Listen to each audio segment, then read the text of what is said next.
Chenfei, ganyan kang dukha, ako pa ang napili mo. Swerte mo tumusok ang punto ng ninuno mo, kung hindi, hindi mo ako karapat-dapat. Chenfei, 5 taon nang di nababayaran ang upa.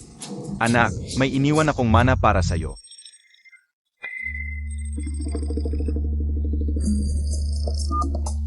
Hoy, Hoy, si Ji Chenfi po ba? Ako po ang manager ng bangko. Inatasan po ako ng tatay ninyo.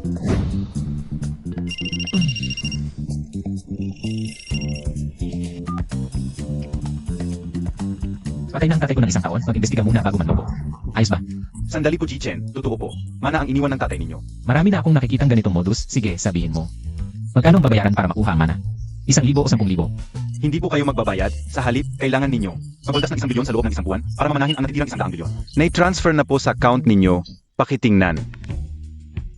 Ngayon, mga manloloko, di man lang nag-aaral. Tulad ko na wala man lang 200 sa bulsa. Gusto pa akong lokohin, di sige.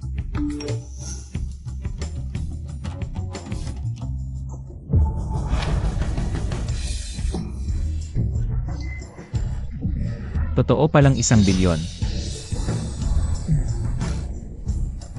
Totoo ba to? Nananaginip ako. Subukan muna mag-transfer ng 100 kay Jinting. Nag-transfer na, ay naku. Hoy Nay, may nag-transfer sa akin ng 1 bilyon. Sabi, kailangan ko kasi ng 1 bilyon sa loob ng sabat. Para manahin ang 1 bilyon ng tatay ko. Totoo kaya to? Ang tatay mo ay chairman ng Shenji Group, itinago lang sa'yo. Takot siyang magwala ka sa pera, at ang 100 bilyon, maliit pa yan. Shenji Group? Yung trilyon sa halaga? Hoy Nay. Ay naku. Anak, mayaman na pala ako.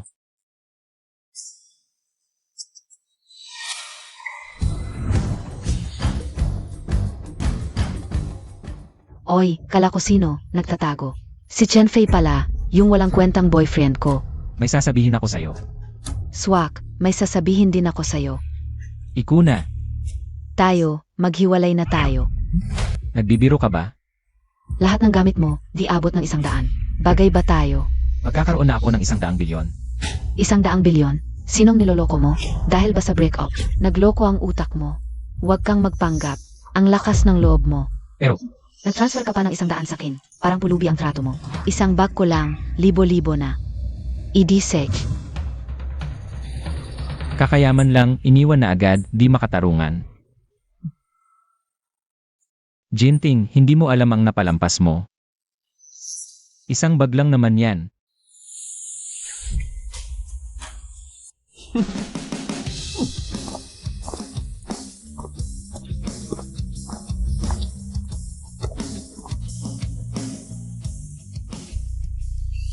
Gagastusin ang 100 bilyon. Huwag na nga, bayaran muna natin. Ang upa ni Ate Fangkyong, 5 taon na pala. Ate Fangkyong.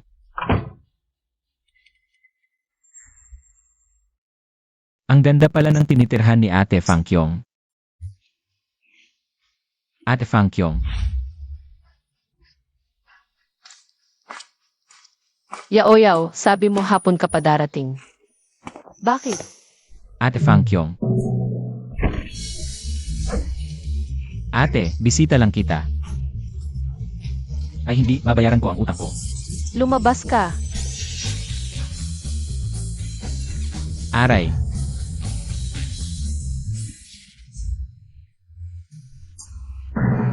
Ano ba to? Pero ang laki talaga ni Ate Fangkyong. Anong malaki? Ah, yung araw, ang init kasi ngayon.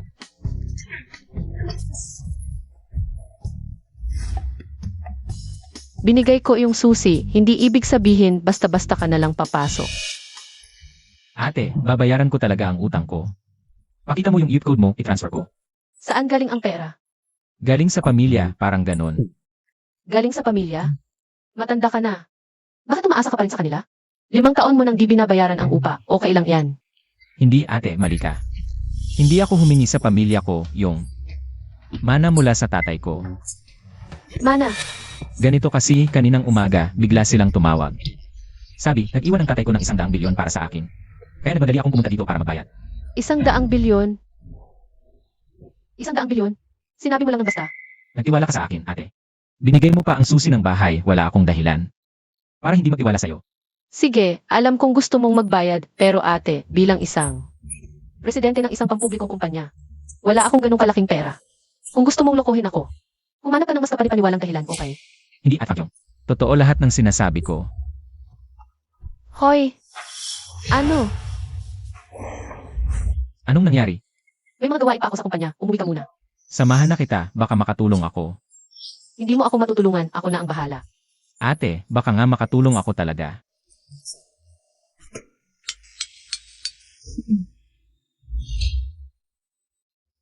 Shenfei, pag-akyat natin mamaya. Huwag kang magsalita ng kung ano-ano, ako na ang bahala. CJ, Shenfei, bakit mo ako sinundan dito? Ang kapal talaga ng mukha mo. Di ba't sinabi ko na sa'yo, hindi ka talaga bagay sa akin. Huwag ka nang mangarap. Ano ang tinitignan mo? Ito ang bagong boyfriend ko, si Zhang Wenchong. Anak siya ng mayamang pamilyang Zhang, hindi katulad mo. Isang simpleng tao. Ikaw ba yung ex ni Tingting? Yang suot mo, wala pang 200. Yung aso namin, ayaw magsuot ng ganyan. anong nagyayabang ka?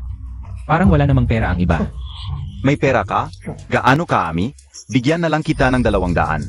Ginung Chen, ako si Lihang. Ang manager ng bangko na nakausap mo. Manager Lee, may problema ba sa pera? Ah, hindi po. Dahil malaki ang deposito ninyo. Sa bangko namin, kaya kailangan naming kumpirmahin ang mga detalye. Ah, Shenfei, talaga namang. Ginastusan mo para lang magpakitang gilas sa harap ko. Saan mo hiner yang artista? Ang galing umarte. Ano na pakialam mo kung may pera ako o wala? Kung wala ka nang pakialam sa nakaraan, huwag ka nang magsalita. Ginung Chen, sino po ito? Ex ko, Nabulag talaga ang ex ninyo. Anong sinasabi mo? Artista lang yan na hiner. Sino ka ba? Ako ang manager ng Juso Bank. Kapag nagsasalita ka, mag-ingat ka. Kahit mabait si Ginoong Chen, hindi ako magtitiis ng kabastusan mo. Juice Ho Bang? Bakit hindi ko yan narinig? Siguro isa yang maliit na bangko. Ikaw, Siya ang kasalukuyang boyfriend ko, si Zhang Wenchong. Si Zhang, may deposito siya. Sa Nanshan Bank, isa sa mga pangunahing bangko, umaabot sa milyon. anong pinagtatawanan mo? Isa ka lang namang nobody. Isang tawag lang. Matatanggal ka sa trabaho. Talaga? Gusto kong makita yan. Sige. Hello, Manager Wang. Si Zhang Wenchong ito. May isang empleyado ng Jusao Bank dito. Nagmamalaki at hinahamak pa. Ang katulad ninyong executive ng Nanshan Bank, pakibigay sa kanya. Ang maliit na alila na ito, gusto makipag-usap sa inyo. Siguro narinig ang pangalan ninyo at natakot, kaya humihingi ng paumanhin. Kung natatakot ka, humingi ka ng tawad ngayon din. Maaari pa kitang tulungan kay Manager Wang. Hoy! Wang Cheng ba ito? Ako si Lihang. Presidente Lee, di ako karapat-dapat sa titulong Pangulo. Isa lang akong maliit na manager ng bangko. Sino ba ang hindi nakakaalam sa Jusao Bank na pinagtatrabahuhan ninyo? Isa sa top 3 na bangko sa mundo? Maliit na bangko kayo? Kung ganon, kami pa kaya, wala na kaming halaga. Zhang Wenchong, humaka sa EIE ng Jusao Bank, mukhang gusto mo nang mamatay. Mula ngayon, ang aming Nanshan Bank at ang inyong pamilyang Zhang, wala nang koneksyon. Tapos na ang pakikipagtulungan. Hoy, Manager Wang, ano ang ibig sabihin nito? Ano ba talaga ang Jusao Bank na ito? Na dahil dito ay handa kang magalis sa aming pamilyang Zhang? Pamilyang Zhang, wala kayong halaga. Ang taong tinawag na EIE, ni Presidente Lee, ang personal na deposito nito ay di bababa sa 10 bilyon. Kung gusto ninyong mamatay, di ko kayo pipigilan. Pero huwag kaming idamay. Hoy! Hoy! Impossible. Isa ka lang namang mahirap at walang kwentang empleyado. Paano ka magkakaroon ng deposito na 10 bilyon? gaano karami ang pera ko? Ano nang pakialam mo? Tapos na tayo. Ikaw, Tumahimik ka. Kung hindi dahil sa iyo, paano kami magagalit? Ng Nanshan Bank, Ginoong Zhang, pakinggan ninyo ako. umalis ka. Mula ngayon, wala na tayong kinalaman sa isa't isa. Ginung Chen o hindi, Ginung Chen, nagkamali ako. Nauto lang ako. Ng babaeng si Jinting. Sana'y patawarin ninyo ako. Ang aming pamilyang Chen ay hindi dapat mawalan. Ng pakikipagtulungan sa Nanshan Bank. Presidente Lee, huwag ninyong gambalain si Ginung Chen. Pamilyang Zhang, kakausapin ko ang inyong pinuno ng personal. Ano ang gagawin natin? Shenfei, bakit bigla kang may kinalaman? Sa Jusu Bank, hindi kita inaalala, nagtatanong lang ako. Hindi ba't sinabi ko sa'yo kanina sa bahay? Tungkol sa 1 trilyon mo. Kung ayaw mong sabihin sa akin, mag-invento ka man lang ng magandang dahilan. Huwag mo akong basta-bastang paghandaan. CJ, ayaw ko nang malaman. Kahit na sabihin mo pa sa akin sa hinaharap. Ayaw ko ng pakinggan.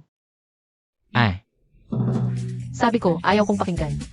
kung ganoon, hindi ko nasasabihin pa.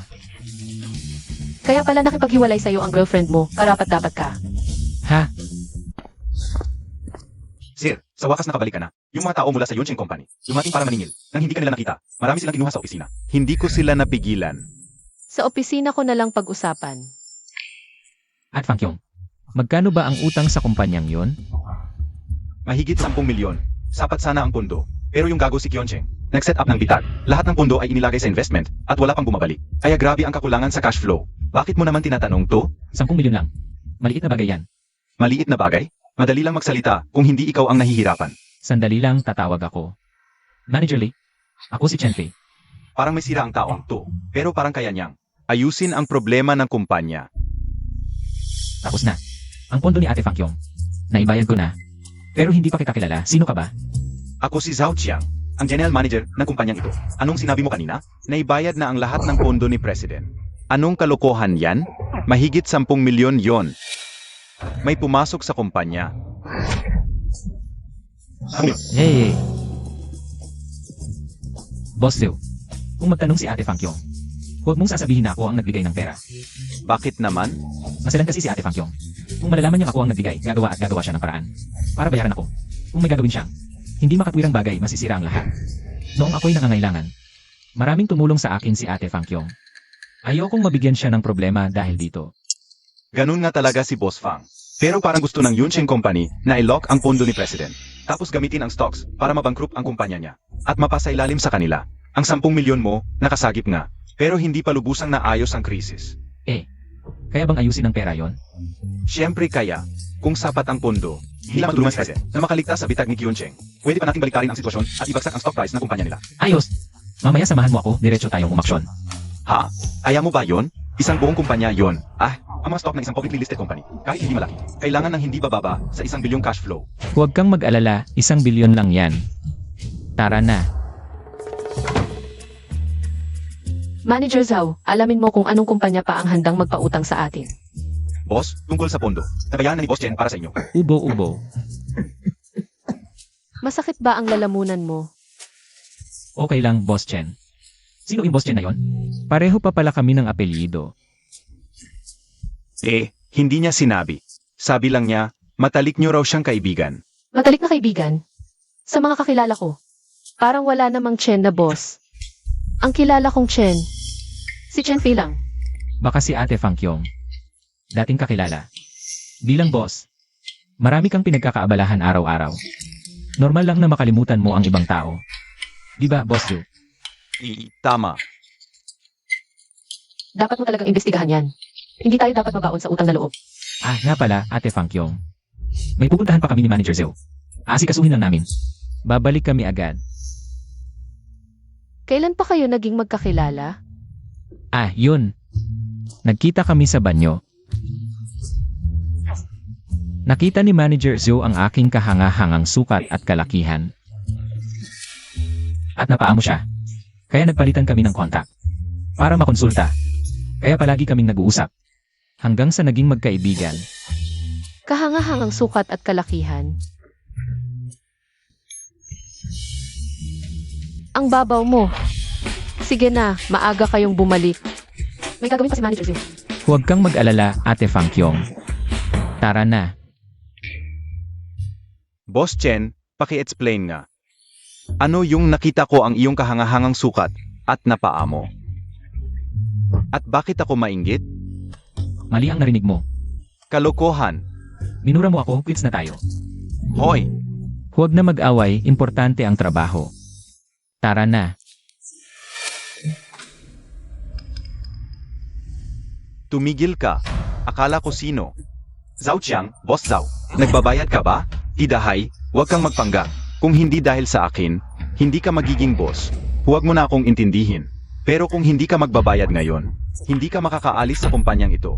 Tidihay, ang kapal ng mukha mo. Huwag kang magpakalayo, yan ang masasabi ko sa'yo. Anong ibig mong sabihin? Huwag mong kalimutan. May kontrata tayo. May pirma ng presidente ninyo sa kontrata. Kung magkakaso, sa amin ang tama. Sige, alam kong hindi ninyo mababayaran ngayon. Pero narinig kong maganda ang amo ninyo. Kung sasamahan niya ang aming boss sa Yuncheng. Subukan mong insultuhin si Ate Fakyong. Sino ka, gago? Nang api ka?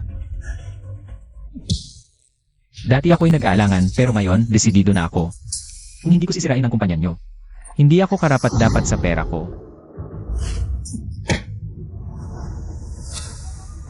Hintayin ninyo.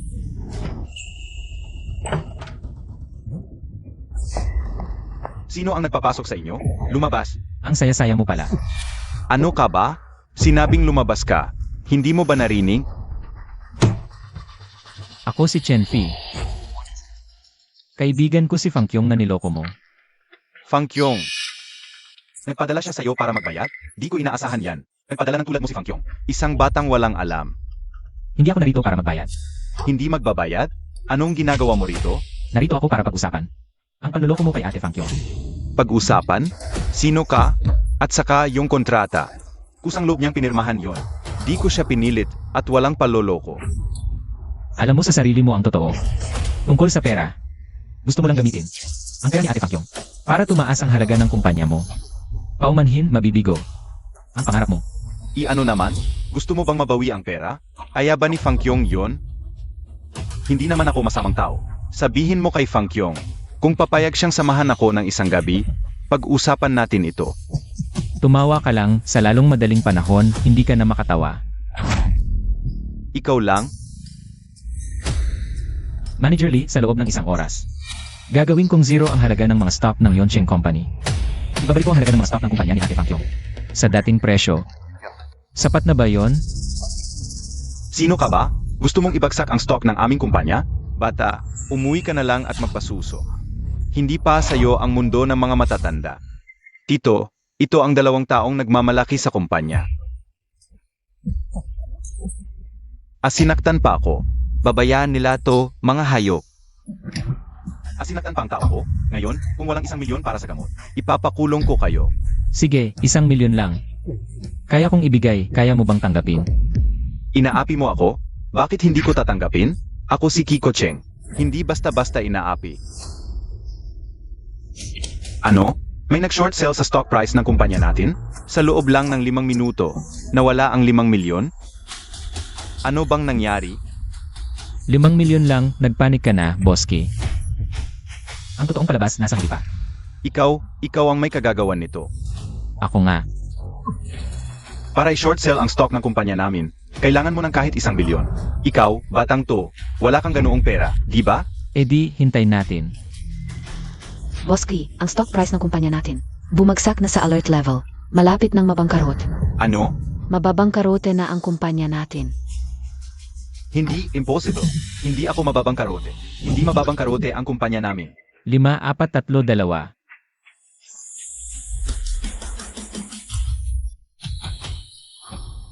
2. Hindi totoo. Nabangkarot ako. Saj. Boss Chen, ang market value ng kumpanya ng presidente, tumaas ng 50 milyon, mas mataas ng 5 bises, kaysa sa dating market value ng kumpanya. Impossible.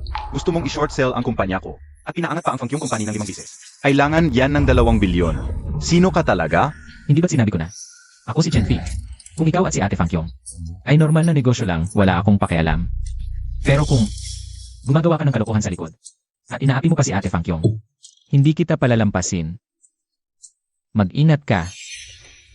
Boss Chen, paumanhin, humihingi ako ng tawad. Hindi ko dapat tinarget si Fang Kyong, at hindi ko dapat inapi kayo. Ituring na lang ninyo akong hangin. Palayain ninyo ako. May pamilya akong umaasa sa akin. Hindi ko kayang mawala ang kumpanyang ito. Hindi ko nakukunin ang pera ni Fang Kyong, at hindi ko na siya titirahin ulit. Pakiusap, patawarin ninyo ako. Naalala ko may sinabi ka dati. Ngayon, ibabalik ko sa'yo. Anong magagawa mo? Kung gusto mong mabawi ang kumpanya mo, depende yan sa'yo, Kiyon Cheng. May kakayahan ka ba talaga?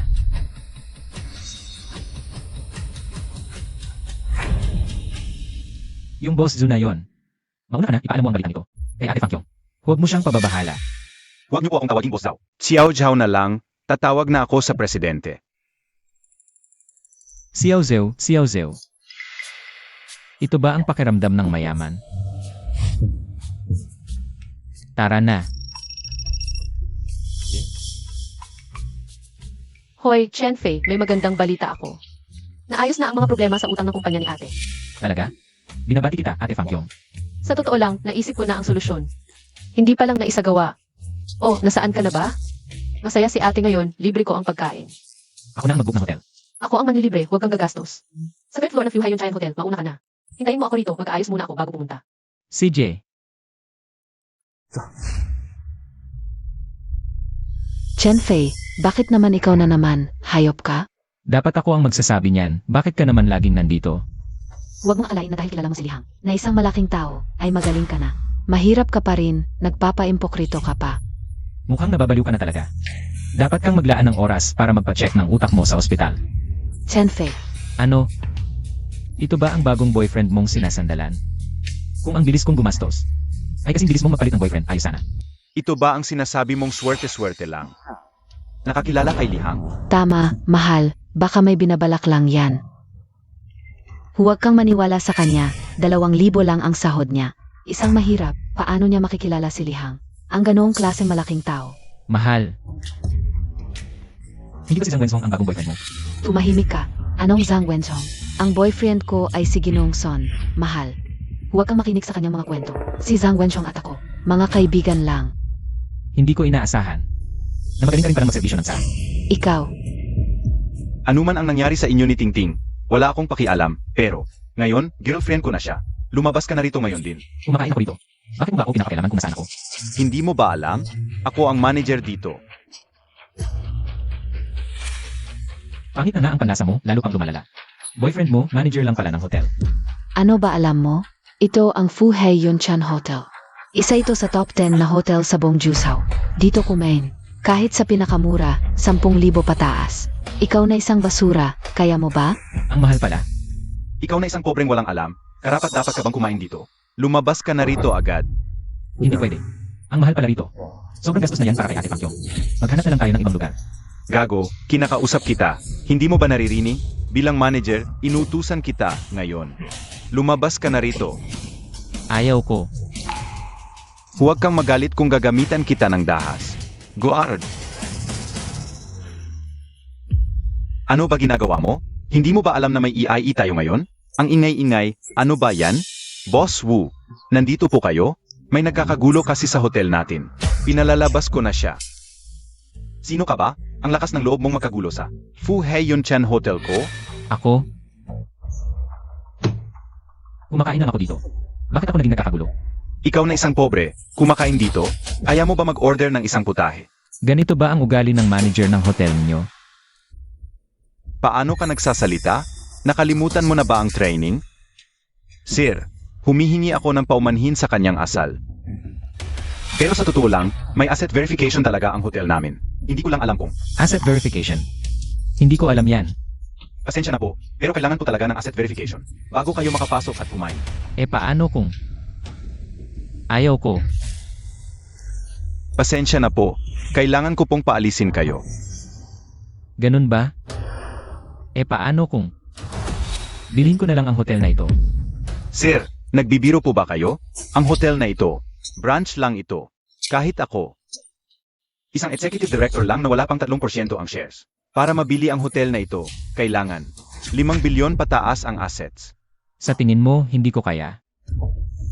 Medyo bastos man, pero sa isip ko, ganoon nga.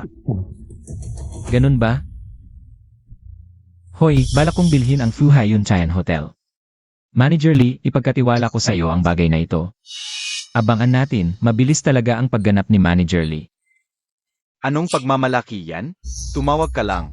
Nabili mo na ang Fu Hai Yun Chan Hotel. Kung tatawag lang ako, magiging pinakamayaman na ba ako sa mundo? Hahaha. Chen Fei, wala ka ng halaga pag wala ako. Huwag kang magpanggap para lang sakin. Nagsisinungaling ka ng ganyan? Nakaka-disappoint ka talaga. Sir, huwag na kayong magbiro. Chairman. Ano? Na-acquire na ang shares ng hotel natin?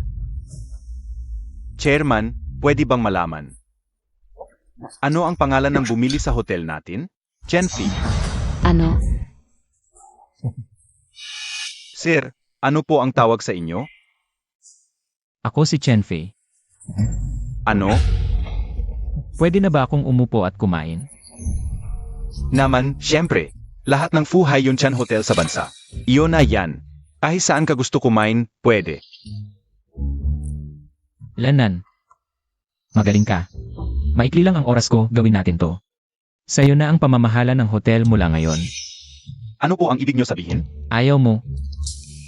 Gusto ko, syempre gusto. MR Chen, hindi. Chairman Chen, huwag kang mag-alala. Hindi kita bibigyan.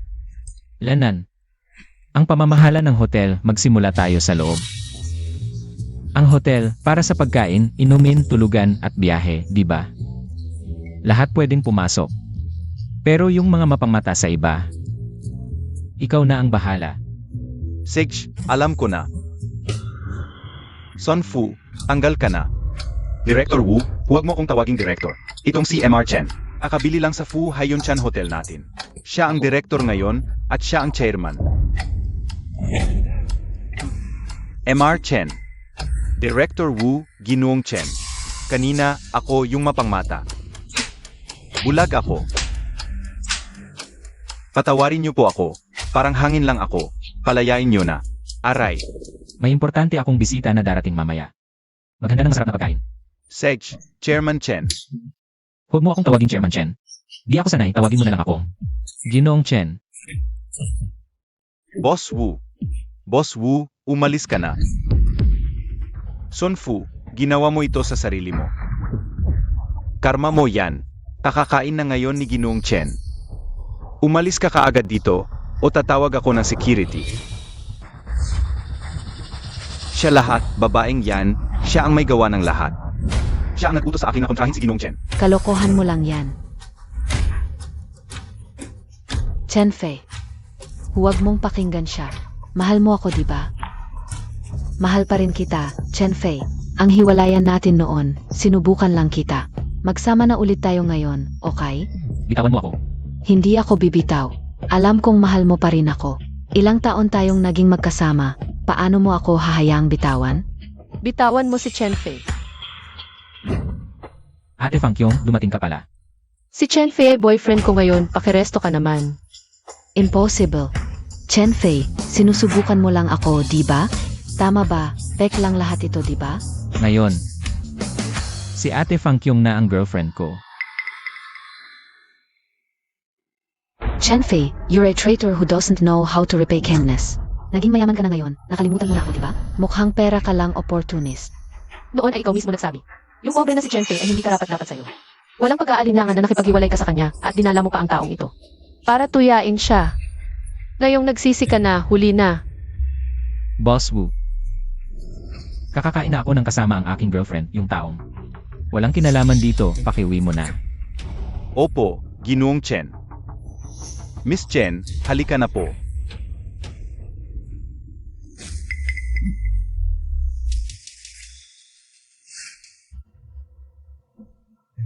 Ate Fang Kyong, anong sinabi mo kanina? Ano bang sinabi ko? Sinabi mo na ikaw ang girlfriend ko. Sinabi ko lang yun para tulungan kang makalabas sa problema. Huwag mong isipin ang iba. Pero, Anong pero? Walang pero. Wala akong gusto sa'yo. Tama na yan. Huwag mong isipin sa sarili mo. Ginoong Chen, pwede na po ba nating ihain ang pagkain? ihain na ninyo agad. Kung araw ka na trabaho, Ate Fang Kyong, sigurado gutom na gutom ka na. Serbisyuhan na. Masaya ako ngayon. Mag-order ka lang ng mag-order. Sige.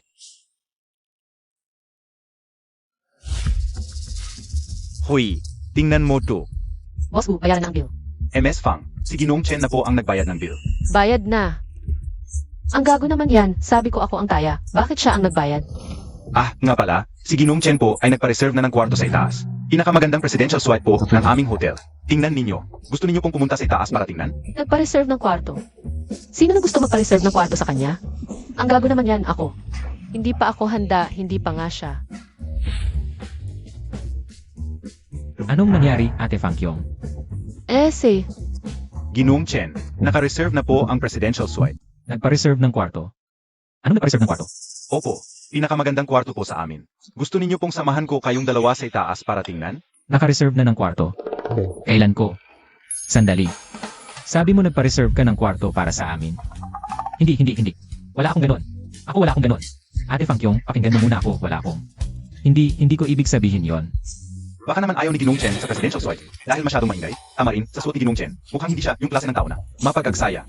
Ginong Chen, mapag-aksaya. Talagang kasalanan ko. Anong mapag-aksaya? huwag kayong mag-alala, naiintindihan ko. Ayusin ko na lang po kayo ng isang. Ordinaryong kwarto. Huwag kayong mag-alala. Iyak walang sinuman ang makakaabala sa inyong dalawa. Ikaw, saan ka pupunta? Sa itaas? Ang dami-daming tao, hindi ka ba nahihiya? Ako nga nahihiya. Mahiyain ang babae. Naiintindihan, naiintindihan. Ginong Chen, ito po ang key-card ninyo. Ginong Chen, hindi ko na po kayo abalahin. Sana'y mag-enjoy kayo. Ate Fangkyong, sa totoo lang ako. Ano nang hinihintay mo? Buksan mo ang pinto. Babawaan kita, kanina lang ako ay dahil lang. Ayokong pagtawanan niya tayo kaya sumama ako sa'yo. Huwag kang mag-isip ng malayo. Oh, hindi naman. Alam kong hindi ka mag-iisip ng ganoon. Maliligo na ako. Huwag kang titingin. Paano nangyari na nakapag-reserve ako ng kwarto kasama si Ate Fangkyong? Ay, hindi ko naman sinabi yan. Baka nagkakamali lang si Wukyan. Ay naku, hayaan na lang. Pero bakit parang hindi ko magawa? Baka pwede ko itong gawing pagkakataon. Para magtapat kay Ate Fangkyong. Hindi kaya mukha akong gago. 1 taon lang naman ang tanda sa akin ni Ate Fangkyong. At ang ganda-ganda pa, maganda pa ang katawan. Kung magiging girlfriend ko siya. Ay naku, ano ba iniisip ko? Chenfi, akala mo ba dahil may pera ka? Magkakagusto na sa'yo si Ate Fangkyong.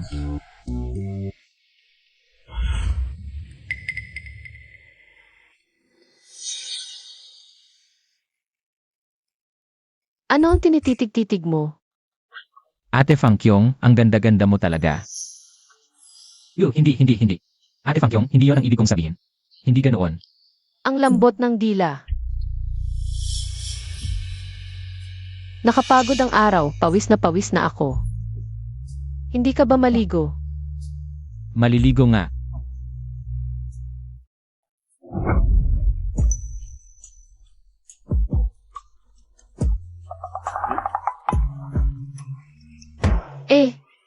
Ano nang gagawin mo? Ate Fangkyong, hindi ko sinasadya. Ate Fangkyong, ang ganda mo talaga. Ano nang gusto mong sabihin?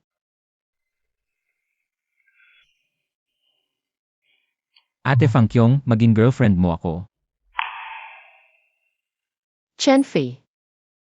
Seryoso ka? Seryoso ako.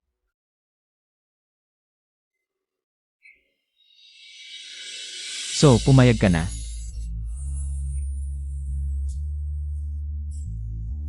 Sino ang gusto mag-girlfriend mo? Ang kapal mo. Nagmamadali ako. Pasensya na, ate. Ay, bahala na. Kanina, naipit mo na ako. Pananagutan mo yan. Ha?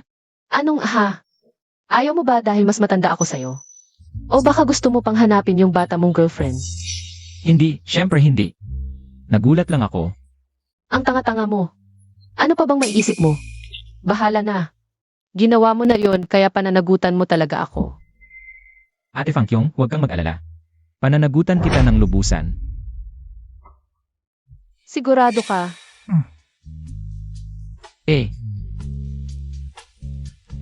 Pwede na ba tayong? Anong masamang iniisip mo?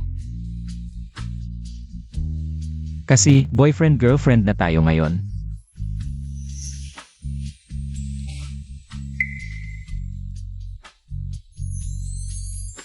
Ay, hindi pa. Hindi pa ako handa. Ano na tayo ngayon? Hindi ko paki, basta, huwag kang magpakabastos ngayong gabi. Huwag kang mag-alala, hindi talaga ako.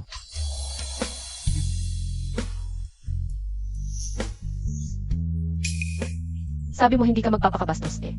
Hindi ganoon, Ate Fangkyong. Hindi ganoon ang iniisip mo. Ay, huwag mo nang sabihin. Maliligo muna ako.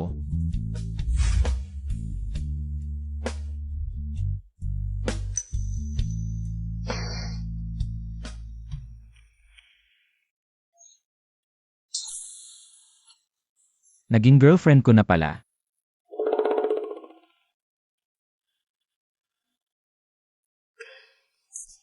Anong gusto mong gawin? Ate Fangkyong, ang ganda-ganda mo kasi. Hindi ko napigilan. Nakakainis. Kagabi, ako. Maglakas loob ka.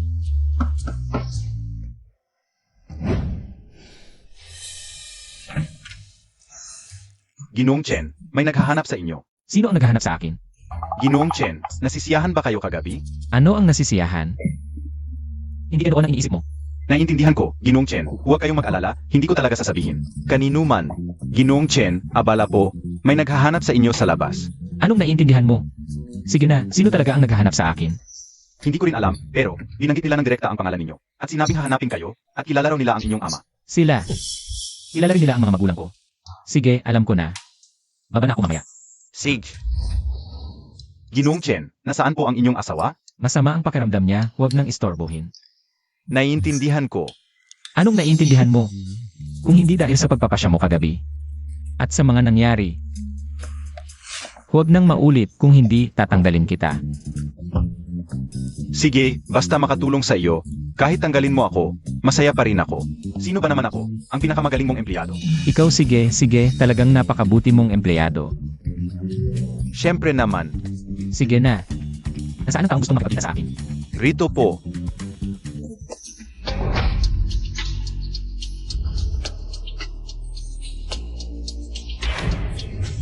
Ginoong Chen, siya po ang naghahanap sa inyo. Kayo po ay, Ako si Zheng Gohai. Dapat kilala ako ng iyong ama. ang aking ama. Si Chen Xiaogo ang iyong ama, di ba? Si Chen Xiaogo ang aking ama. Hahaha, kung gayon, tatawagin akong tiyuhin ng iyong ama. Kapag nakita niya ako, Kilala mo ang aking ama? Baka ang matandang ito ay pinadala ng pamilya. Nagrereklamo sila sa aking paggastos, nagbabala sa akin. Kailangan kong tawagin kayong Lolo Zeng. Lolo Zeng, hahaha, mabuti, mabuti. Mabuti, mabuting bata. Lolo Zeng, ano ang kailangan niyo sa akin? Dati, gusto ko lang tingnan ka. Tingnan ang anak ni Chen Xiaogo. Ano ang itsura? Talagang iba, mapagkumbaba at magalang, magandang binhi. Hahaha, nagbago ang isip ko. Gusto kong makipag-usap sa iyo. Lolo Zeng, anong usapan? Gusto kitang magtrabaho sa kumpanyang ito. Chen and Enterprise, hindi ba ito biro? Alam mo naman sa halaga ko ngayon. Kailangan ko pa bang magtrabaho? Hahaha, ikaw, talagang katulad ng iyong ama. Parehong-pareho, kahit ang reaksyon ay pareho. Hahaha, Sabihin niyo, bakit niyo ako pinapapasok? pagdating mo sa Tianen, malalaman mo na. Inatawag mo akong lolo, hindi kita pahihirapan, aalis na ako. Bakit kaya? Papasok ako sa trabaho, kakaiba. Boss, maghintay muna kayo dito. Ako na ang bahala sa mga papeles para sa pagpasok. Boss, mali ata kayo. Inirekomenda ako ni Lolo Zeng para sa interview. Si Jeez Hengohai ba? Kung gayon, tama ito. Sandali, bakit ako naging boss?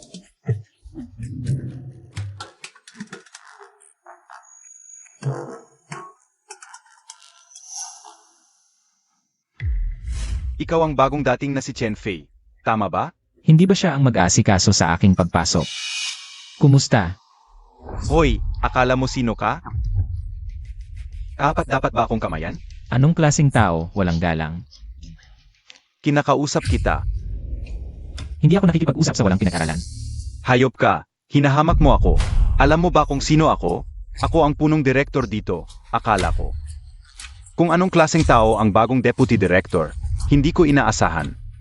Na isang walang kwentang tulad mo ang magiging. Sa Chanki. Hindi ka welcome, lumabas ka, umuwi ka na at magpasuso. Akala mo ba gusto kong pumunta dito? Kung hindi sinabi ni Lolo Zeng, mas gustuhin ko pa maging mayamang anak at mag-enjoy. Pag sinabi mong umalis ako, alis ako. Kahit ikaw ang puno at ako ang deputy. Hindi mo naman ako maaaring tanggalin. Gago ka, hindi ka pa nga nakapasok dito. Bilang hip, inutusan kita. Umalis ka na rito. Paano kung ayaw ko?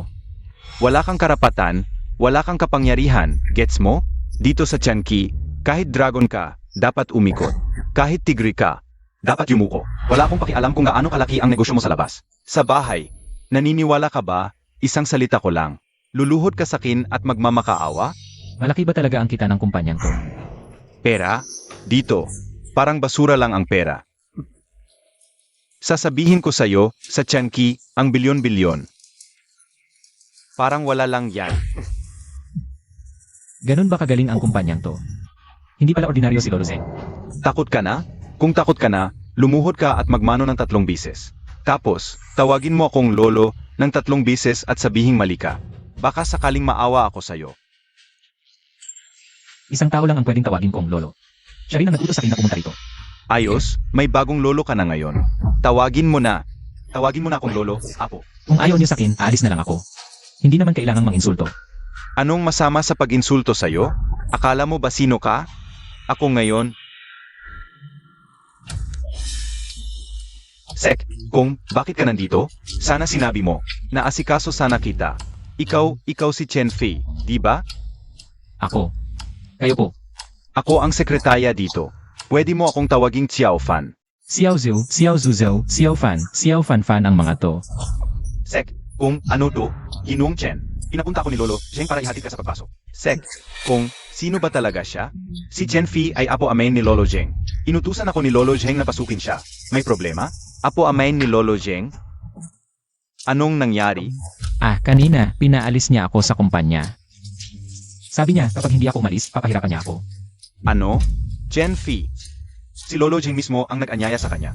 Ganito ang ginawa mo sa kanya? Mukhang gusto mo nang mamatay. Ito, umalis na ba yung bagong bisehep? Pinangako mo sa akin na sa akin ang posisyon ng bisehep. Tumahimik ka.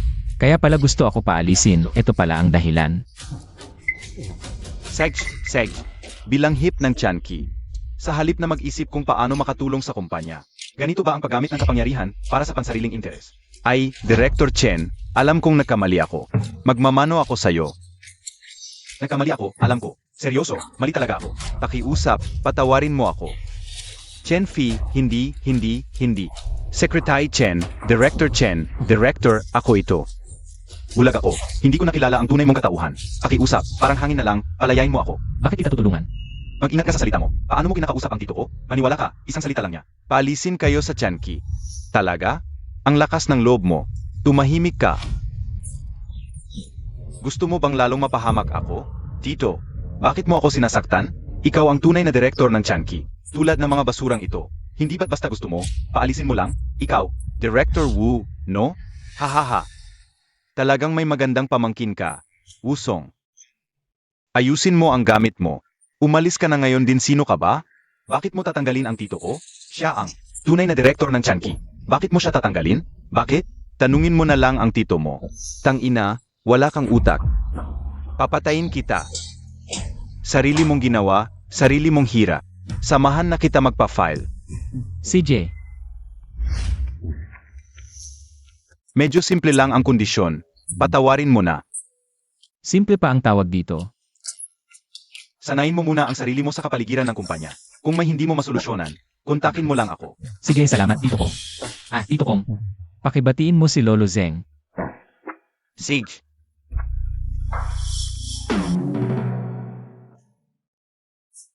Sarap. Ay.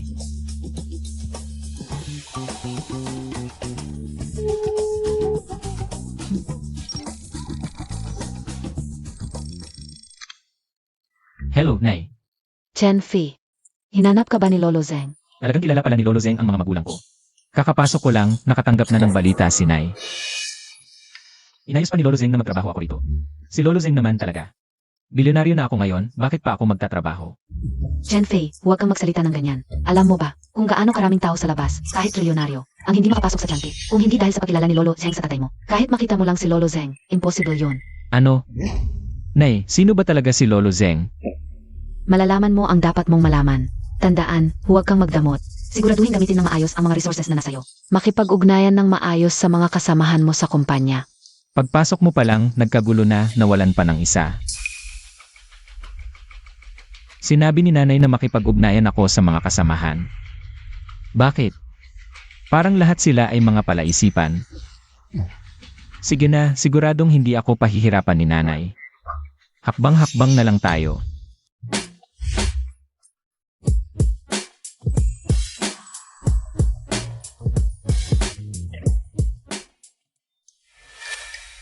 Ikaw ba si? Ako si Kaoyu. Inatasan ako ni sekretary kong na maging sekretarya mo. Huwag na, huwag. Baguhan lang ako dito, hindi ko pa kilala lahat. Ano pa ang kailangan ng sekretarya? Director Chen, may problema ba kayo sa akin? Hindi ako magiging pabigat sa inyo. Hindi ako. Natatakot lang ako na magkaintindihan si Ate Fangkyong. Director Chen, may dagdag pang sinabi si sekretary kong. Kung tatanggihan mo ako, kailangan kong umalis sa kumpanya. Ha? Ito. Kung ganon, sumama ka na sa akin. Salamat, Director Chen. Huwag masyadong formal. Sabihin mo sa mga kasamahan. Baguhan lang ako, gusto kong aniyahan ng mga kasamahan. Kumain sa Fu Haiyun dyan, ako ang sasagot. Sage, Director Chen. Gagawin ko na ito. Hay, ano ba to? Pagpasok ko pa lang sa kumpanya. May sekretarya na agad akong na-assign. Iisipin kaya ng mga kasamahan na mayabang ako. Sige na. Si uncle kong naman ang nag-ayos, siya ang bahala kung may problema. Hoy, Manager Wu, yung gabi, ako ang manlilibre sa mga kasamahan. Kakain sa hotel, ayusin mo.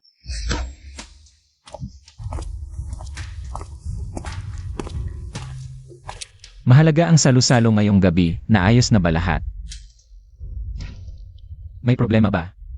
MR Chen, nag-ayos ako ng napakagandang kwarto para sa iyo. Pero biglang dumating si Ginoong Jia at inagaw ang kwarto mo. Hindi mo ba sinabi sa kanya na nareserba na ito?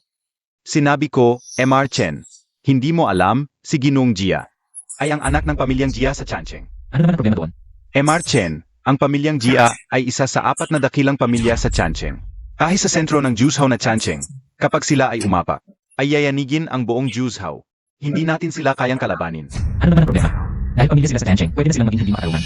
At basta na lang agaw ng kwarto ng iba. Mag-ingat ka sa pagsasalita. MR Chen, mag-ingat. Naku, may katwiran tayo. Anong ikakatakot natin? Pakitawag mo yung si Ginoong Jia. Para makipag-usap ako sa kanya. Ang lakas ng loob. May narinig akong gustong makipag-usap sa akin. Sino kaya ang hindi marunong tumingin? Hahaha, Ginoong Jia. Nagkakamali ka. Siya ang chairman ng aming Fu Haiyun Chan. Gusto kitang maging kaibigan. Umalis ka. Hayop ka. Ayos ka lang. Ikaw si Ginoong Jia. Bakit mo ako sinaktan? Sobrang walang respeto naman. Hahaha. Makinig kayo. May nagsasabi sa akin ng respeto. Saan galing tong batang to? Respeto. Dito sa Juzhou, ang sinasabi ko ang batas. Ang yabang mo. Ayaw mo? Tiisin mo. Ang Fu Haiyun Chan ay akin. Hindi ka welcome dito. Umalis ka na. Hayop ka talaga. Pinagbigyan ka na, pumunta pa ako sa hotel mo. Malaking karangalan yan para sa'yo. Maniwala ka, bukas pa lang. Babangkarot ka na. Hindi ako naniniwala. Sige, matapang ka. Hoy, ngayon din, gusto kong mawala ang lahat ng Fu Haiyun Chan sa Juzhou. Ngayon din, mawawala sila. Pare-pareho lang ang mga kontrabida, no?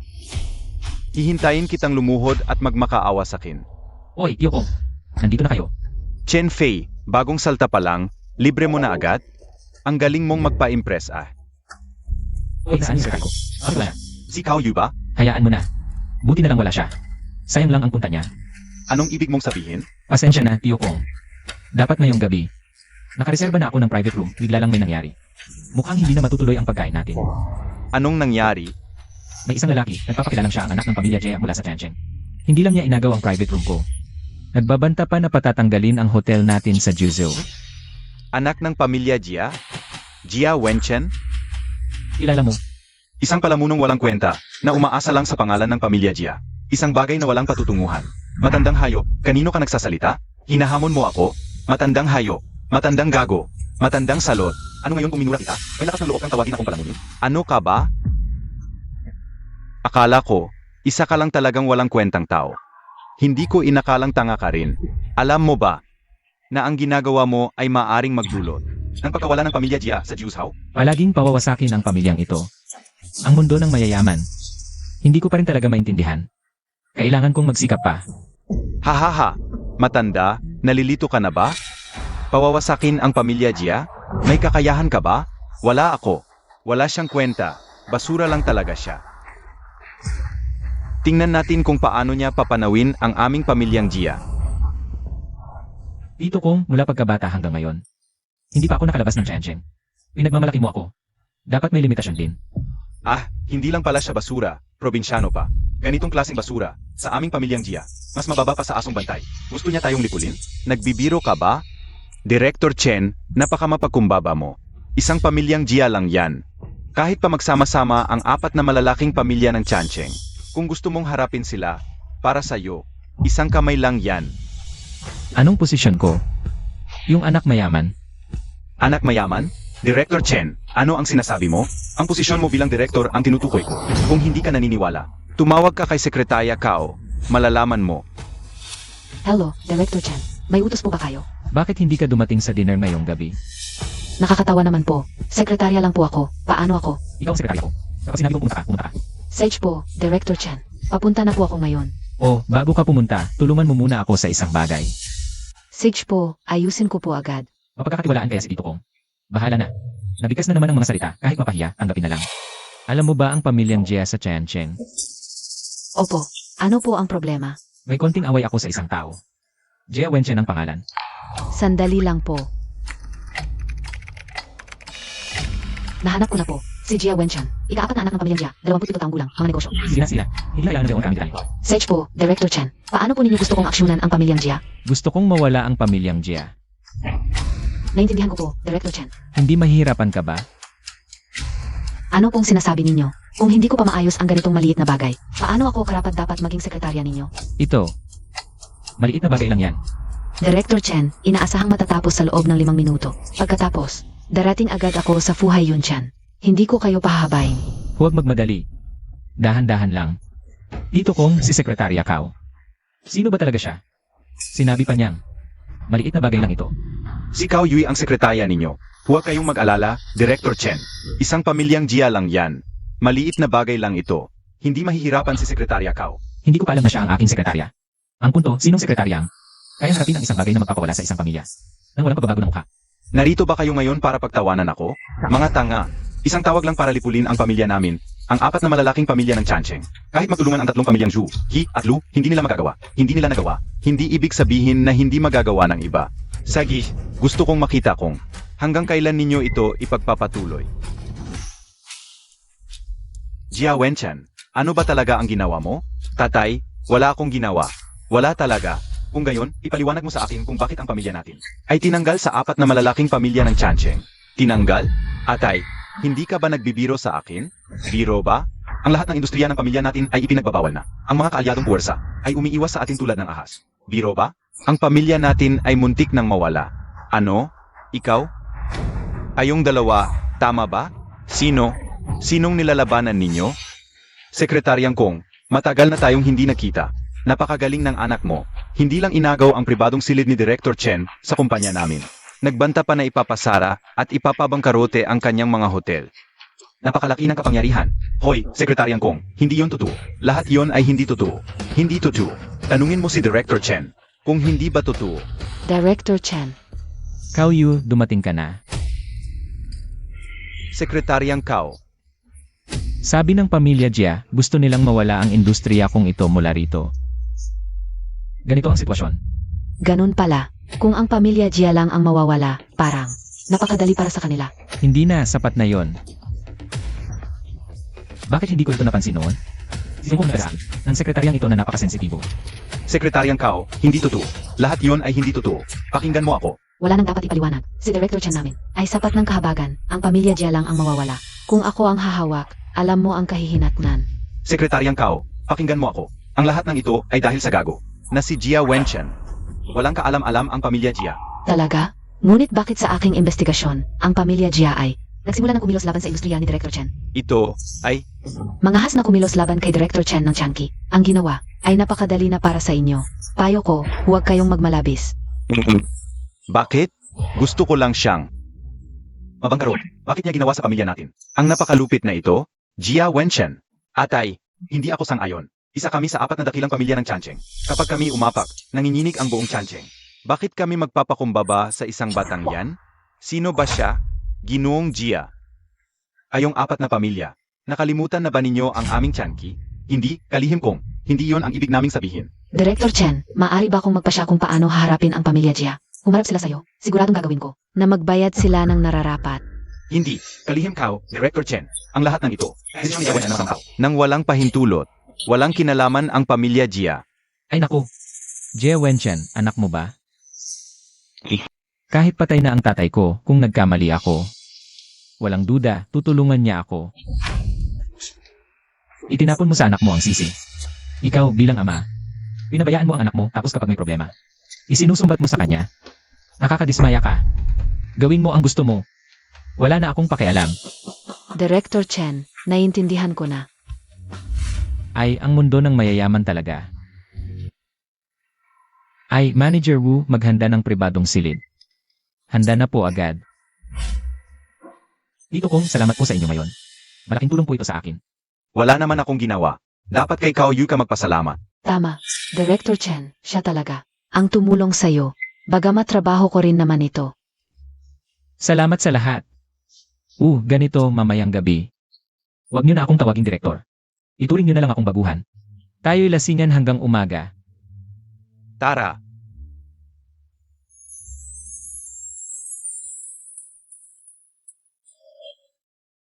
Ang sakit ng ulo ko. Bakit ganito kasakit? Kao Yu, bakit ka nasa kama ko? Director Chen, gising na po kayo. Kahapon po, dinala niyo ako rito. Ako? Ang nagdala sa'yo rito.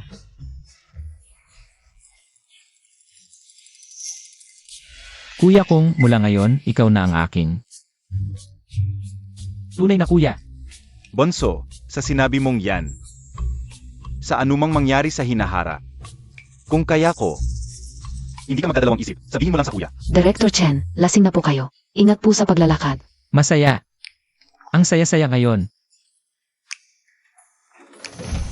Ganito po ang nangyari, Director Chen. Pero bakit ka nasa kama ko? Kasi kahapon medyo lasing din ako. Nakatulog ka na lang dito. Tapos ako naman, humiga na rin. Nako. Wala naman tayong nangyari kagabi, ano? Anong nangyari? Yun kasi. Yung, Director Chen, anong nangyari sa'yo? huwag kang kikilos. Magbihis ka muna. Kasi, Director Chen, naamoy mo ba yung alak sa damit ko? hindi mo ba naintindihan yung sitwasyon?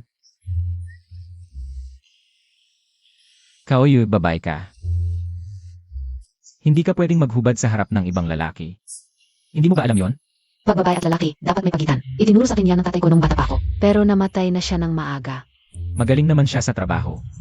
Pero sa mga bagay na ito, parang wala siyang alam. Wala ka pang naging boyfriend? Wala. Kaoyu, tandaan mo, bukod sa boyfriend mo, hindi ka pwedeng maghubad sa harap ng sinuman. So, boyfriend kita, Director Chen. Hindi. May girlfriend ako. Hindi ako boyfriend mo. Chen Fei, gising ka na ba? Alam ko pa sa'yo. Ate Fang Kyong. Bakit siya nandito? Naku. Kung makita niya to, patay na ako. Director Chen, kaibigan mo ba siya? Girlfriend ko iyon. So siya yung pwedeng maghubad sa harap mo. Ano ba, iniisip mo pa rin yung paghuhubad? Pagtago ka muna. Huwag kang papakita. Bakit? Wala nang oras para magpaliwanag. Magtago ka na. Chen Fei, ang tagal mo. Ano nang ginagawa mo? Kakagising ko lang kasi mabagal pa. Tamad. Yan yung paborito mong siopaw, di ba? Kaya marami akong binili. Tingnan mo. Ano nang ginagawa mo, Chen Fei? Mainit kasi nagpapahangin lang. Mainit. Ngayon, baka naman may problema sa bato mo. Ano ba? Impossible. Matibay ang likod at bato ko, malusog ako.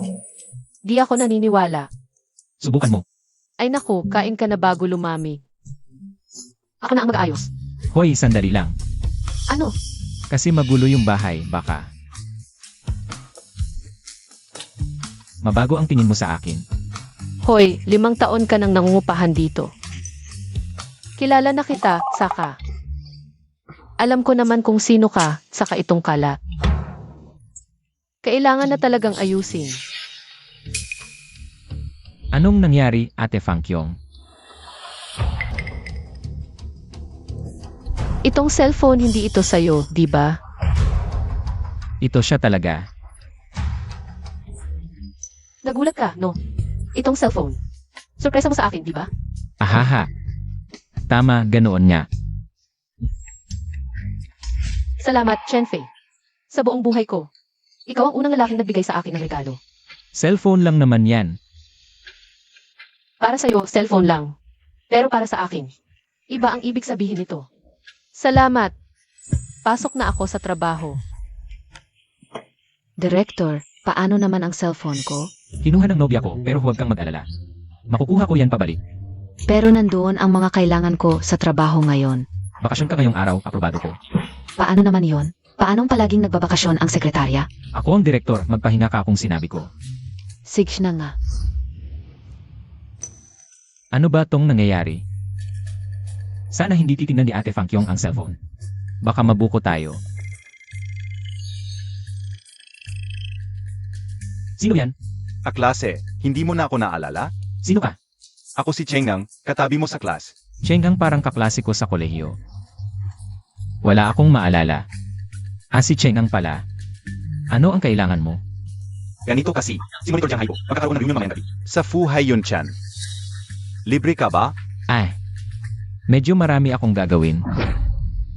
Kunting oras lang, alas 7 ng gabi. Reunion? Sa 4 na taon nating magkaklase. Ni 3 beses tayong nag-usap, anong reunion yan? Kalimutan ito, hindi ko pabalik ang telepono na ito sa loob ng ilang sandali. Pumunta tayo sa muling pagsasama. Pagkatapos ng lahat, ito ay sa mayaman dagat at langit.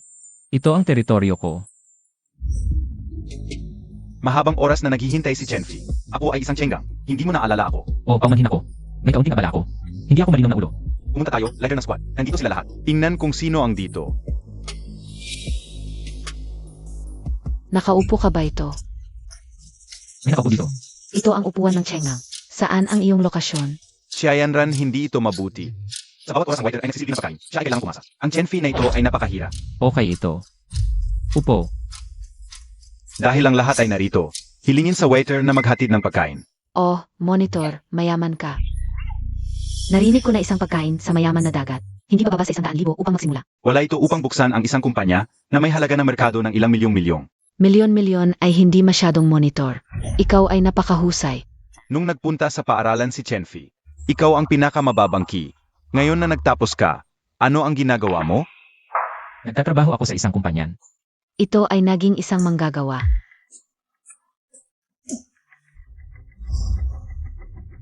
Bumalik si Yanyan. Upa, Chenfei, kung paano mo nakikita ang isang maliit na mata. Huwag pa magbigay ng lugar ang Livian. lahat ay hindi alam. Sa katunayan, isa sa atin si Yanyan. Ang pinakamababang key na tao. Siya ay ang maliit na prinsesa ng pamilya Lu sa Chancheng. Ito ang pamilya Lu, isa sa 4 na pamilya sa Chancheng. Tama. Ngayon ito ay 3 malaking pamilya. Plus, ang aking pagkakakilanlan ay wala. Kumpara sa tao na ginawa ang pamilya Jia na nawala sa isang gabi, ako ay isang ordinaryong tao lamang. Ano ang maaring gumawa ng pamilya Jia?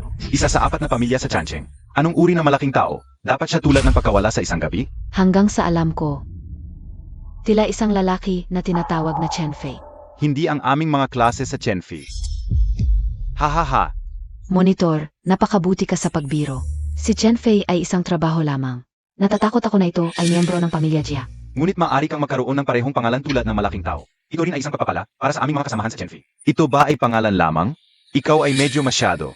Chengang, ikaw ay nasa ganoong pagmamadali upang maprotektahan ang Panginoon. Ano ang relasyon mo kay Chenfei? Tatay mo ba siya? Ano ang sinabi mo? Halika. Anong klaseng lalaki ang nananakit ng babae? Sige na, umupo na kayong lahat.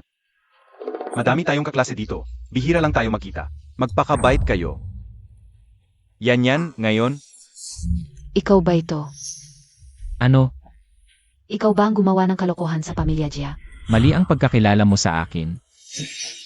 Six na, yan. Si Chenfei ay empleyado lang naman. Siguro nagkataon lang na magkapangalan. Nga, Chenfei, paano ka nakarating dito ngayon? Nagtaxi lang ako. Class President, sabi ko na nga ba eh. Ganyang mahirap. Siguradong walang pambili ng kotse. Huwag naman ganyan. Ang tunay na mahirap. Baka nga taxi ay hindi maka-afford. Ganito pa, may nagmamadali pang magtanggol sa amo niya. Ikaw, Sage na, kahit si Chenfei ngayon, Ay wala pang napapatunayan, bata pa siya. Bata, makakapagbigay ba siya ng mas malaking kita sa boss niya? Chen Fi, huwag mong isipin. Nagsasabi lang naman kami ng totoo. Pupunta muna ako sa Sirey. AME, walang kwenta. Kung hindi dahil sa class president, makakapunta kaya siya sa ganitong mamahaling hotel para kumain? Yanran, huwag kang ganyan. May kasabihan nga, huwag hamakin ang batang mahirap. Matanda na siya, mahirap pa rin. Hindi tulad ng class president natin, bata pa't matagumpay na. Class president, huwag mo kaming kakalimutan, mga kaklase mo. Siyempre naman, mga kaklase tayo. Kapag may kailangan, sabihin nyo lang. Ginoong Chen, Manager Wu, bakit ka nagmamadali? May problema ba? nabalitaan ko po na may reunion ang mga kaklase ninyo. Dumaan lang po ako para magtuos. Hindi na kailangan. Sabi na reunion. Pero pataasan lang ng ihi ang nangyayari. Saka, hindi naman ako close sa kanila. Sige na, asikasuhin mo na lang ang trabaho mo. Ganun po ba? E yung handaan? Ipagpatuloy mo lang ang paghahanda. Pagkakaklase naman namin. Sa akin na ang bayad. Sach po Ginoong Chen, ayusin ko po ito.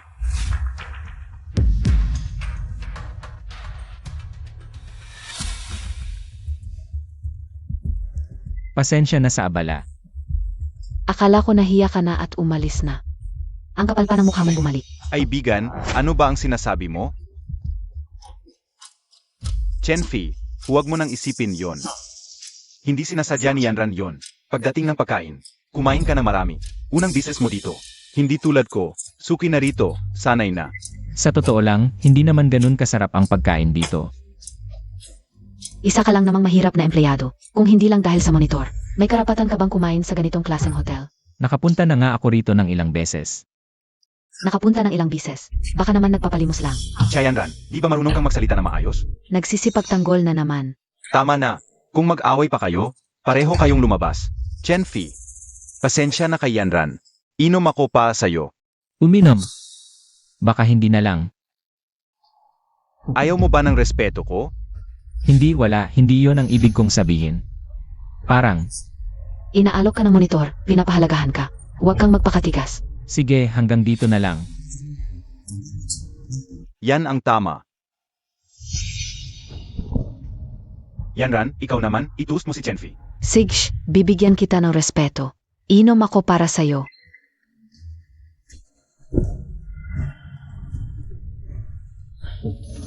Yan, pa sa'yo to.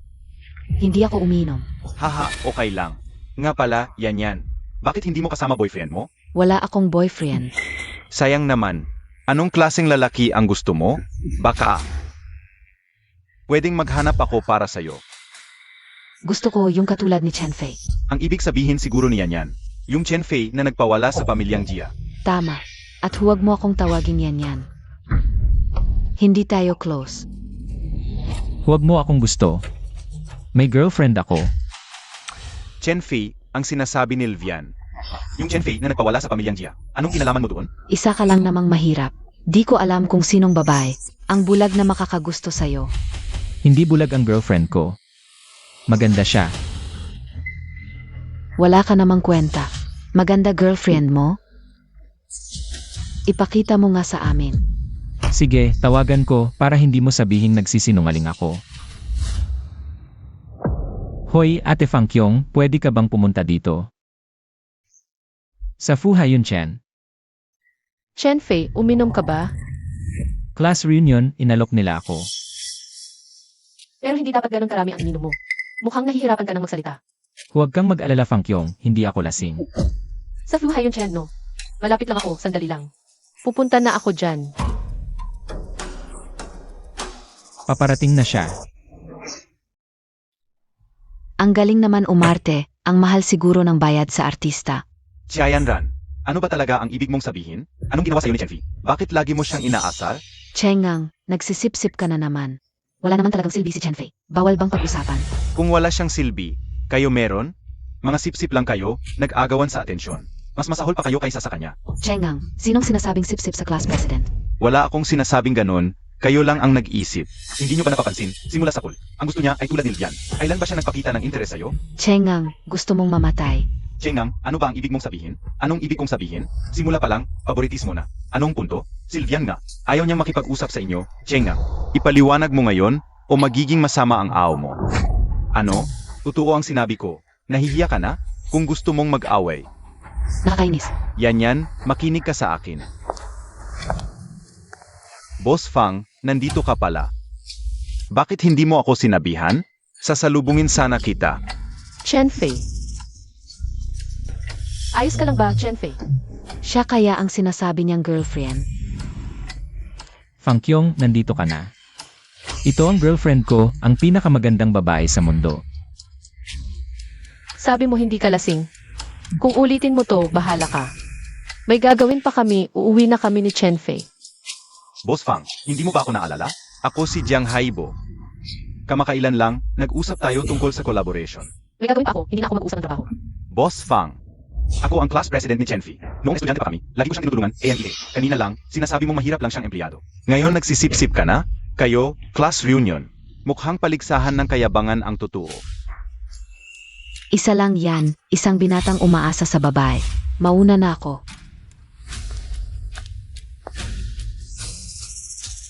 Sykes na. Umpisahan na lang natin ngayon ang inuman, alis na tayo. Ako na ang magbabayad. Yun ang manager Wu ng Fu Haiyunchan. Hindi mababa ang kanyang halaga. Swerte ko at nakausap ko si manager Wu ng ilang minuto. Kilala din si Manager Wu ng class monitor, si Chen Fei.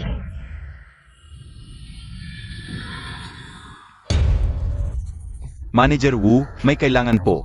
Manager Wu, ako po ang magbabayad. Bayad na po ang inyo ni Ginoong Chen. Ginoong Chen. Si Chen Fei po ba ang sinasabi ninyo? Siya ngayon.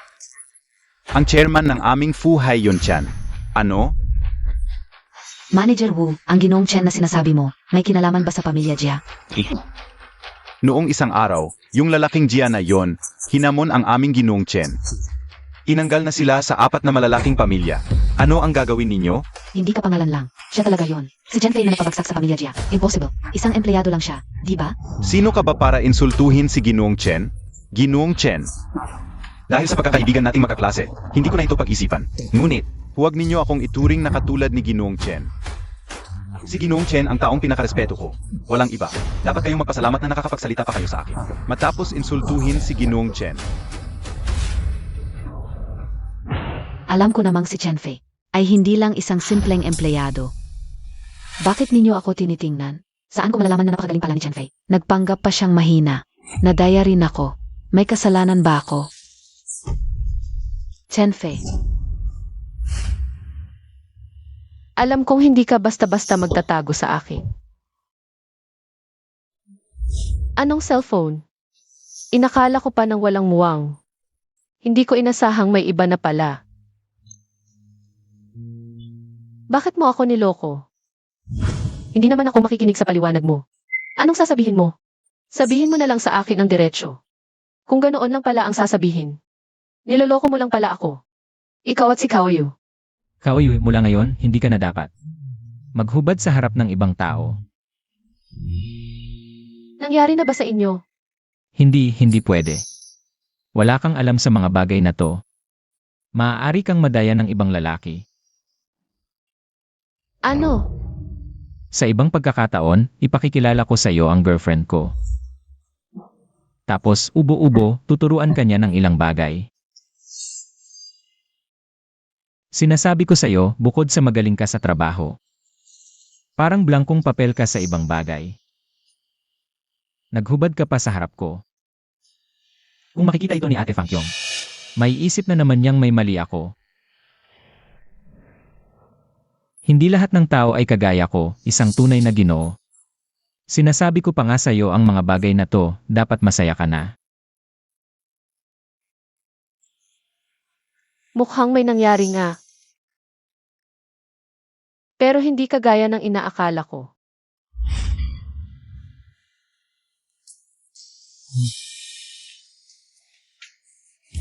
Sobrang sakit ng ulo ko, hindi na ako iinom.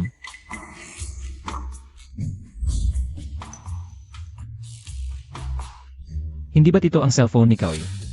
Sandali lang. Kagabi, Parang tinawag ko si Ate Fangkyong. Baka nakita niya ang cellphone at nagkamali ng akala. Ano nang gagawin ko? Sasabihin ko ba na? Kagabi magkasama kami pero walang nangyari. Kahit multo, hindi maniniwala. Sige, pumunta muna ako sa opisina. Buhay man o patay. Kailangan kong magpaliwanag. Ano? Sinabi mo? Si Kaoyu ay sinundo ng isang nagangalang Fangkyong. Sigurado ka bang si Fangkyong yon? At sinabi pa niyang girlfriend mo siya. Hahanapin lang daw si Kaoyu para magtanong. Bakit? Ay naku. Patay na. Nag-away na ba ang mga nobya ko? Eka, anong sinabi mo? Mga nobya? Dito kong wala na akong oras magpaliwanag. Sa opisina, ikaw muna ang bahala.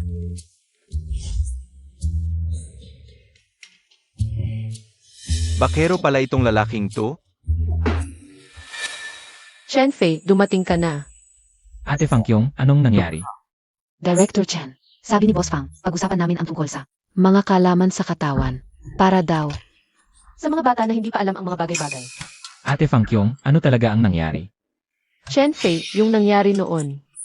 Alam ko na. Sa isip mo, ganoon ba ako? Isang babae hindi makaintindi. Syempre hindi, At Fangkyong.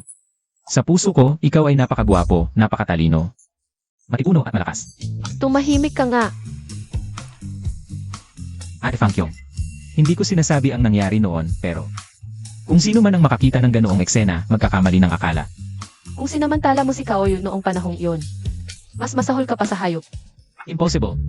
Mula noon, tinuring ko na siyang parang kapatid. Director Chen, pero ako ang iyong sekretarya. Paano ako magiging kapatid mo?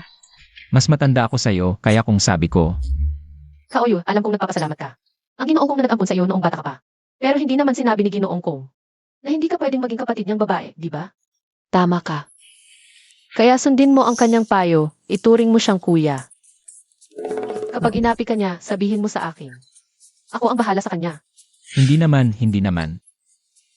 Chenfei, lumabas ka diyan. Hinahanap mo ako. Ikaw yung masamang tao na nangloko sa kapatid ko? Nangloko sa kapatid mo. Sino ka ba? Ako si Ellie Zenki, ang pangatlong anak ng pamilyang Ellie ng Chancheng. Si Ellie yan ang kapatid kong babae. Siya ang prinsesita ng pamilyang Ellie ng Chancheng. Naalala ko na. Mabuti naman at naalala mo, gago. Nangahas kang lokohin ang kapatid ko. Mahirap akong nakarating dito para pagbayarin ka. Teka. Hindi naman kami close ng kapatid mo. Paano ko siya niloko? Hanggang ngayon nagsisinungaling ka pa. Kahapon nung umuwi ang kapatid ko. Paulit-ulit niyang binabanggit ang pangalan mo. Ayaw kumain, ayaw uminom. At mismong siya ang nagsabing niloko mo siya. Hayop ka. Itatangi mo pa? Shenfei, may isa na namang dumating, ano? Anong may isa na namang dumating? Wala akong alam. Sa nangyayari, okay. Kaklase ko si Dia nung nag-aaral pa ako, tama. Pero nung magkaklase kami, hindi naman kami nag-usap. Paano ko siya niloko? Bastos. Ginamit mo lang ang kapatid ko, tapos itatangi mo. Manya, Mag-usap tayo ng maayos. Kapag ganyan ka pa, isasakdal kita sa kanilang puri. Paano ko ginamit ang kapatid mo? ikaw. Kuya, tama na. Kapatid, nandito ka na. Huwag kang matakot. Ang buong pamilyang Ellie, hindi hahayaang mapahamak ka. Kuya, tama na. Siya ang taong nagpawala sa pamilyang Jia. Ano ang sinasabi mo? Kung ayaw mong mawala rin ang pamilya natin, mas mabuting bitawan mo siya. Ginoong Chen, biro lang ang lahat ng sinabi ko kanina. Naniniwala ba kayo? Naniniwala ako sa demonyo. Mabuti naman at nandito ka na. Ipaliwanag mo na maayos. Paano ba kita niloko? Bakit mo itinatangi? Ano ba? Kahapon sa hotel, bakit mo itinanggi ang pagkatao mo? Siyempre hindi ko pwedeng aminin. Ayokong magkagulo sa sarili ko. Hindi ba mas magandang maging mayamang anak na lang? Gusto kita. Pakasal na tayo. Ano? May problema ba sa utak ng kapatid mo? Huwag mo nang intindihin ang kuya ko. Pwede na tayong magpakasal ngayon. May sira ka ba? May girlfriend ako. Ako ang girlfriend niya. Wala akong pakialam. Naku, bakit hindi kita nakita ng ganito kakabaliw noong nag-aaral pa tayo? Sige na, umuwi ka na kasama ng kuya mo. Bilisan mo. Hoy, Chenfei, nasaan ka? Chenang, nasa. Ano yung girlfriend ko? Bakit? Chenfei, pakiusap, tulungan mo ako. Anong nangyari, Chenang? Nasaan ka ngayon? Nasa Yizhu Group ako. Alam niyo ba ang Yesu Group? Parang isa yata yon sa top 500 na kumpanya. Nabanggit ng Tianqi. Si Gusengo ang may-ari ng kumpanyang ito. Guzengo, Vice Presidente ng Tianqi. Siya ang boss mo. hindi na muna importante yon. Kailangan kong pumunta sa Yeso. Sakay ka sa kotse ko. Chen Fei. Kagabi, sinabi sa akin ni Manager Wu sa buong reunion. Siya na lang, tumulong sa akin. Hindi ko siya pwedeng pabayaan. Hindi yun ang ibig kong sabihin. Umuwi ka ng maaga. Ito ba ang isang uri ng kaalaman sa pisikal? Chenfi, Anong nangyari? Ang bilis mo. kanina sa trabaho, bigla na lang akong sinabihan na nag-imbento ako ng pera ng kumpanya, 100 bilyon. Pero ako ay isang maliit na empleyado lang. Paano ako makakapagnakaw ng pera ng kumpanya? Kahit gusto ko, hindi ko naman ma-access yon. Chen Fei, ang pag-imbento ng pera ng kumpanya ay pwedeng ikulong ng habang buhay. Ano? Wala akong ginawa. Chenfi, maniwala ka sa akin. Paano ko kaya magnakaw ng pera ng kumpanya? Huwag kang mag-alala. Nandito ako. Ang lakas ng loob mo. Chenfi, akala mo ba pag naging director ka ng Tianqi, pwede ka nang gumawa ng gusto mo? Sino ka? Gubian. Director Chen, siya si Gusengo. Ang iyong boss, ang kaysa isang anak. Ginoong Yu, sa palagay ko ba ay may hindi pagkakaunawaan sa pagitan natin? Ang kaibigan ko ay isang maliit na empleyado lamang. Hindi siya makakakuha ng ganoong kalaking halaga ng pondo ng kumpanya. Kung sinabi niyang impossible, impossible. Nandito ang puting papel at itim na titik. Narito rin ang kanyang personal na pirma, si Chen Gang. Director Chen, totoo ito. Impossible, hindi ako pumirma. May matibay na ebidensya pa rin at nagdadahilan ka. Ginoong Yu, posible bang may ibang tao ang naging dahilan? Sa maling papirma sa dokumento. Sa hitsuan ito, ikaw Chen Fei ay gustong protektahan siya. Kung ang kaibigan ko ay napagbintangan, tiyak na ipaglalaban ko siya. Upang makuha ang katarungan. Chen Fei, sasabihin ko sa iyo, ang kapangyarihan ng Tianqi ay hindi para gamitin sa pansariling interes. Gamitin sa pansariling interes. Wala. Kung gayon, ano ang ginagawa mo ngayon? Gusto mong itago ang isang kriminal na nagnakaw ng malaking halaga ng pondo ng kumpanya. Hindi naman. Nais ko lamang na muling imbestigahan ito. May matibay na ebidensya. Ano pa ang imbestigahan? Ginoong Yu, bakit mo pinipilit ang ebidensyang ito at ayaw mong bitawan? Sa halip ay tinatanggihan mo ang aming muling pag-imbestiga. Kung gayon, ang ibig mong sabihin ay pinaghihinalaan mo akong nagnakaw ng pondo. Wala akong pagdududa sa iyo, ako lamang ay. Nais muling imbestigahan ang bagay na ito. Chen Fei, kayabangan mo ito ay amin. Bagay ng Yizhu Group, kailan ka naging bahagi nito? Si Director Chen ay ang pangunahing director ng aming Tianqi. Siya ay ganap na may karapatang mga siwa sa pangyayaring ito. Kung hindi mo sinabi, nakalimutan ko na, ikaw lamang. Ay isang maliit na direktor, at ang aking ama. Ang iyong pinakamataas na boss. Sumang-ayon ang aking ama. Sa resulta ng bagay na ito, saan nanggaling ang pagtatanong ng isang direktor? Ano ba si Chen Fei? Iyon ay bagay sa pagitan ko at ni Boss Yu. May karapatan ka bang makialam? Ikaw, talaga. Kung gayon, gusto kong marinig kung ano ang mahalagang opinyon ni Director Chen. Chen Fei, ikaw pala. Hindi ko inaasahan na ikaw, isang maliit na katulong na wala pang isang buwan sa trabaho, ay hindi mo rin ako iginalang. Kung magtagal pa ito, baka hindi mo na igalang ang buong Tianqi. Masyadong mabigat ang sinabi ni Boss Yu, wala akong. Hindi paggalan sa'yo. Ako lamang ay nagdududa. Sa resulta ng paggamit ng pondo ng kumpanya. Kaya gusto kong imbestigahan ulit ito. Chen Fei, ang lakas ng loob mo. Bilang vice presidente ng kumpanya, ang desisyon ko ay pinag-alinlanganan mo? Ano pa ba ang hindi mo kayang pagdudahan? Marami akong bagay na kinatatakutan, pero hindi kasama rito ang bagay na ito. Sex. Chen Fei, ikaw ay tinatanggal na ngayon. Simula ngayon, hindi ka na empleyado ng Tianqi. Boss Gu, hindi mo pwedeng gawin ito. Si Director Chen ay si Kong Fan, ang personal na naglagay sa kumpanya. Iano naman? Si Kung Fan ay isa lamang. Sekretarya. Kung may lakas ka, papuntahin mo siya mismo sa akin. Tama ang hinala mo, ako ang gumawa. Ano naman ang magagawa mo? Wala ka na ngayong katayuan bilang direktor ng Tianqi. Sa harap ko, mas mababa ka pa sa isang aso. Anong laban mo? Chen Fei. Ako ang may kasalanan, pasensya na. Anong sinasabi mo? Nung tinulungan mo ako, ang pressure ay hindi gaanong kakaiba sa akin ngayon. Huwag kang mag-alala. Basta't inosente ka sa bagay na ito. Siguradong ililigtas kita. Maghanda kang makulong, alis na tayo. Sandali. Kung babayaran ko ang 1 trilyon ni Chengang, tapos na ba ito? Kung mababayaan mo ang halos 1 trilyong pagkukulang, ako at ang aking ama ay maaring magpatawad. Sige, ang 1 trilyon ni Chengang. Ako ang magbabayad. Director Chen, ito ang lahat ng iyong ari-arian. Paano mo nalaman? Ako ang nag-asikaso ng iyong papasok. May mga bagay na mas mahalaga kaysa pera. Kaibigan, ako ang kaibigan niya, si Chen Fei. Umalis ka na. Huwag mo nang bayaran, ako na ang bahala. Hindi naman kasalanan mo, bakit mo tatanggapin? Nasisiyahan na ba kayo? Sa ganitong resulta, Chen Fei, mukhang hindi ka lang tanga. Bobo ka pa. Paalang sa isang walang kwentang ito. Isusugal mo ang lahat ng iyong ari-arian? kaibigan ko siya. Magandang kaibigan, basta mababayaran mo ang 1 trilyon. Hindi ko na siya papanagutin. Pero Chen Fei, kung wala ang tatay mo, at wala ka ng 100 bilyon, wala ka na kundi isang basurang walang-wala. Sigurado ka ba? Ang dami mong sinasabi. Gago, kung gusto mo, bigyan kita. Iigu, basta-basta mo na lang. Inanggal ang posisyon ng apo ko. Hindi mo man lang ako kinonsulta. Lolo Zeng, Tito Kong. Mabuting bata ka. Sa pagitan ng pera at kaibigan. Pinili mo pa rin ang kaibigan. Hindi ako nagkamali sa'yo. Zeng Guhei, patatakpan mo rin ba sila? Ang sama ng salita mo. Patatakpan? Anong ibig sabihin nun? Wala namang ginawang masama si Chen Fei at ang grupo niya. Paano naging pagtakip yon? Lolo Zeng, siya mismo ang nagsabi sa akin. Siya ang kumuha ng 100 bilyon.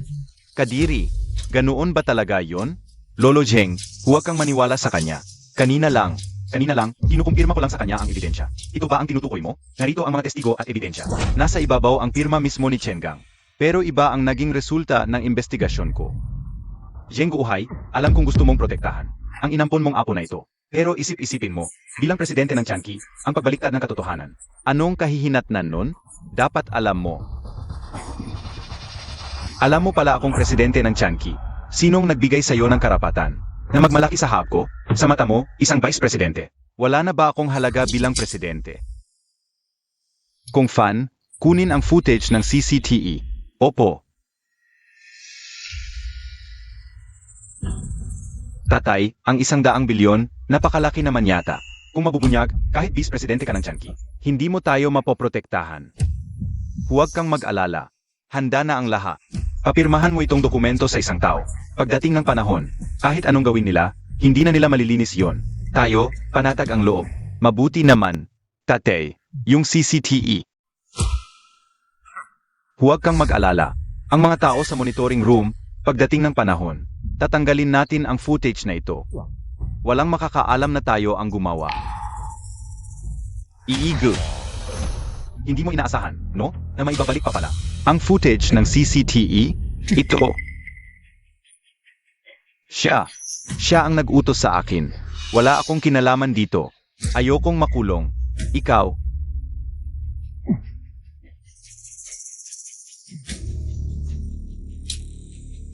Ano ng problema mo? Bakit ka nagpapanggap?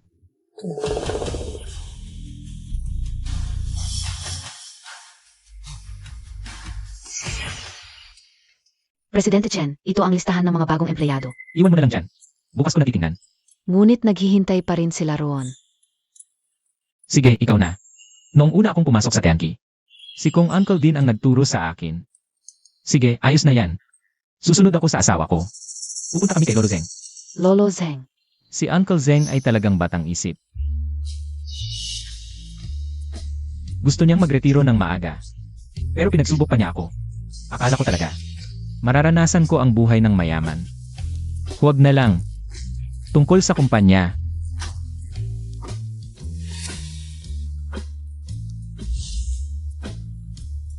ang gwapo niya talaga. Gusto ko siyang kausapin tungkol sa biology.